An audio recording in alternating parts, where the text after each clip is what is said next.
Sure. When you're implementing EDI, we'll go back with the question of, are you going to build it in-house or have you outsourced it?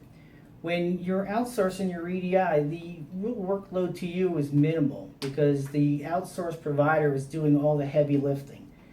What you would do on your side is build in the means or enable the means for those transactions to be either exported from your system or be imported into it. So you now have integration.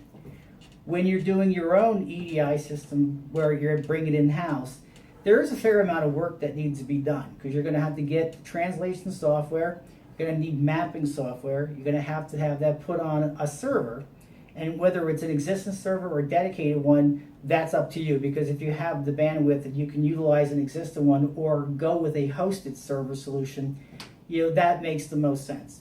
But you are going to have to go over, make that initial capital outlay, and make sure that everything is well integrated and that it works with your ERP system, because you're not going to build a software solution and not have it tied into your ERP system. So you will need some middleware. So there's going to be a little bit of an added expense and a little more work, but at the end, it's far worth it because now you've got complete automation and the integration, which will now start showing you those true savings that one expects to see from an EDI solution.